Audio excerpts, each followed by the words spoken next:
I didn't know that buying pets online was such a big thing. It certainly is. It's probably quite safe to say that it is either one or maybe the most common way of now looking for and buying an animal is through one of these online classified ad websites. I'm going to ask the obvious question, how does it get delivered? Well, that can be done in different ways, and if it is up to us, we would always recommend people not to have it delivered, but to actually collect the animal yourself. You have to make sure that you visit that breeder where you get the animal from, so you can actually make sure that where it comes from is a good place, the animal has been treated in a proper way before you received it, and you can also see the environment where it's been growing up in and how the parent animals have been kept. Well, I would imagine that not everyone does that, and that it's just the correct. convenience of getting it delivered to their door, which seems like an extraordinary thing. But what are your concerns about having pets sold and bought online anyway?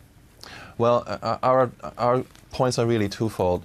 The first one is buyers beware, and the second is the online classified ad websites need to take their responsibility that they protect the animals and the people that use their platforms of any wrongdoing by whoever, whichever breeder.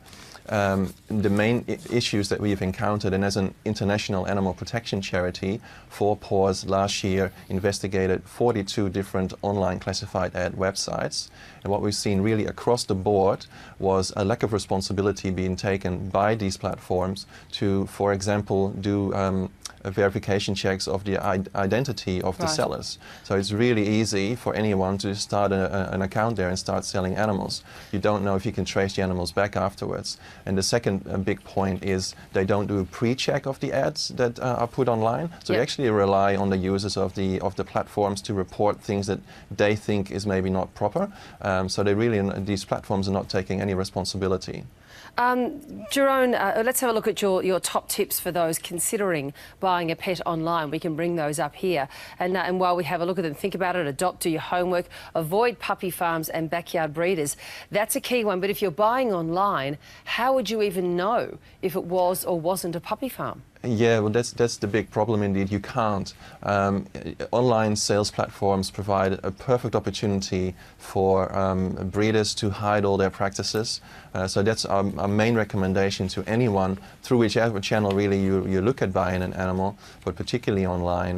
You have to be actually visiting that breeder to see where that animal comes from. And even good breeders would want that themselves as well, because they want to make sure that the animals they breed and they've been caring for are ending up in a good home. So they want to make sure there's a good match there as well. So always look at visiting the breeder, make sure that you also see how the parent animals are kept there, because they are the ones that are suffering the most. They're the ones that stay there for all of their lives, and the female breeding animals, they're kept pregnant for basically all their life, which is really taxing on their bodies. So they have to be looked after very well.